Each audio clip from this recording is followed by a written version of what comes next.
Aí, pessoal, tranquilo? Então, hoje, voltando para falar a respeito de mais um caso que aconteceu aqui no escritório, esse tem um desfecho curioso, hein? É um caso em que uma pessoa nos procurou porque ela tinha sido demitida por justa causa por conta de um e-mail falso que chegou na empresa, se passando por ela. E o final desse caso, você não tem ideia, é algo que nunca aconteceu aqui no escritório, vocês vão saber. Helicóptero? Tem problema você pegar, não tem problema.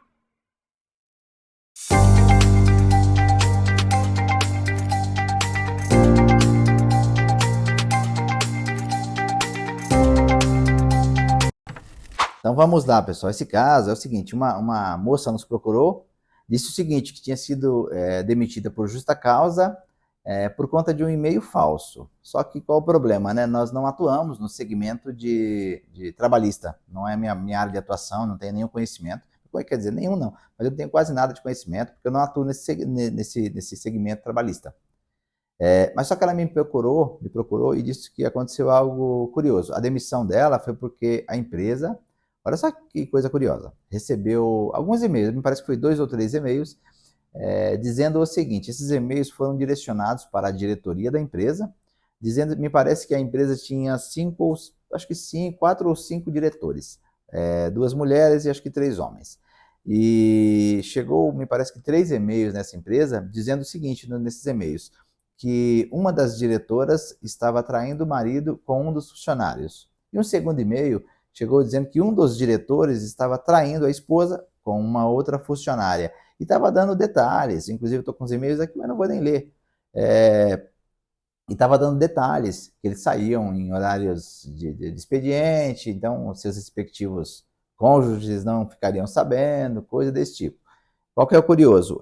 Na assinatura desse e-mail tinha o nome da nossa funcionária. Vamos dar um exemplo fictício, sei lá, Maria da Silva, @hotmail, que era Hotmail exatamente, da Microsoft. E o nome dessa funcionária era, de fato, Maria da Silva. Só que ela não tinha e-mail Hotmail, ela tinha e-mail Gmail. Então, enviaram esses e-mails para todos os diretores com essas histórias e assinando como Maria da Silva, @hotmail, e o nome da funcionária. O que essa direção fez? Fizeram reuniões, mostraram para essa funcionária, a funcionária, não foi eu. Mas ainda assim não acreditaram e a demitiram por justa causa. Então, após essa demissão, né, por justa causa, ela ficou indignada, ficou maluca. Por quê? Porque ela estava sendo vítima, tão vítima, segundo ela, claro, como o pessoal da empresa. E ficou indignada pelo fato da empresa não ter acreditado. E ela já tinha quase 2 anos da empresa, não era uma funcionária nova nem nada. Pois bem, ela nos procurou, nos contou essa história.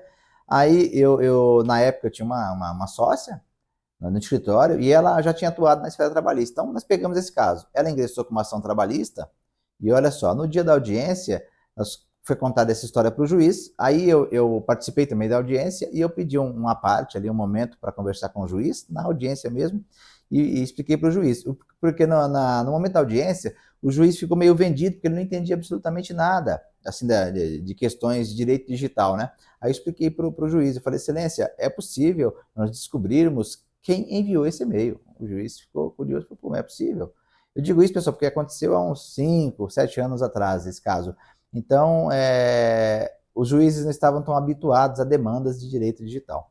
Ok, quando eu falei isso para o juiz, ele falou: mas qual que é o procedimento, doutor? Então, eu expliquei para ele qual era o procedimento. O e-mail era Hotmail da Microsoft.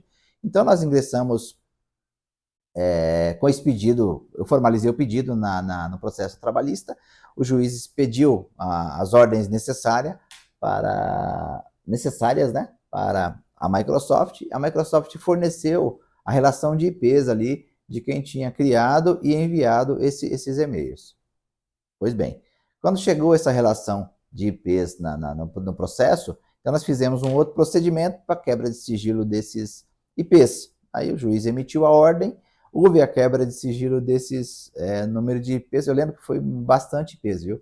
Assim, mais de 100 IPs. Ou seja, a pessoa tinha acessado muito. Só uma curiosidade, né, pessoal? Toda vez que você acessa o seu e-mail, independente de qual operadora seja, a empresa, o provedor de conteúdo, ele é obrigado a capturar o IP. Então você digitou lá seu endereço, senha, deu enter, a operadora já capturou o IP.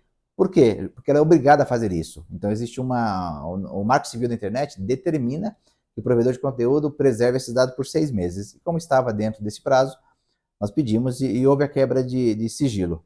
Pois bem, demorou ali uns 2 meses, nós descobrimos quem foi a pessoa que enviou esse e-mail para a empresa. Então agora vem a questão curiosa do caso.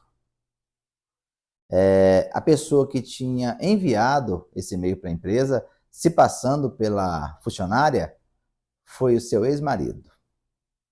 É mole? Seu ex-marido, com raiva dela, sabe-se lá quais motivos, na quebra de sigilo judicial apareceu o nome dele, CPF dele, endereço dele. Ele usou 2 endereços, acho que o profissional e o residencial. Então na quebra de sigilo apareceu os 2 endereços.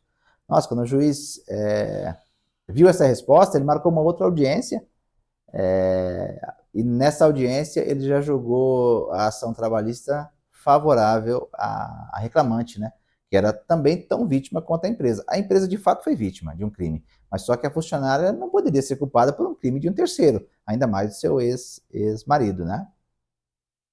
Então, nesse momento, a ação foi julgada favorável e a funcionária saiu feliz da vida. Então, nós incorporamos aí o direito digital, o direito trabalhista e tivemos sucesso na ação judicial. Teve mais alguns desfechos que eu vou contar nesse momento para vocês. Pois é, então, sabe qual foi o desfecho? Que na ação trabalhista deu tudo certo, a pessoa saiu vencedora, recebeu sua verba rescisória, feliz da vida, seguiu a sua vida, a empresa também, a empresa estava errada, mas fazer o quê, né? Cometeu erro, o advogado errou, a empresa errou e pagaram pelo erro. Mas enfim. Aí, essa pessoa nos procurou, coisa de uns 2 meses depois de finalizar esse processo, dizendo o seguinte, que ela tinha voltado com o ex-marido. É mole. Não estou aqui para fazer juízo de valor, né? Estou só contando para vocês o caso que de fato aconteceu. Mas, sabe o curioso? Não acaba por aí. Ainda não é o final, tem mais uma última parte. Olha só, ela nos procurou, falou que tinha voltado com o marido, que tinha um filho e tal, estava vivendo bem. Ah, legal, tudo bem e tal. Ela nos contou, não sei, não lembro bem o porquê que ela nos contou, mas nos contou isso aí. Tudo bem, seguiu a vida. Aí, pasmem, depois de, acho que pouco menos de 1 ano, ela nos procura mais uma vez, essa mesma pessoa. E sabem para quê agora?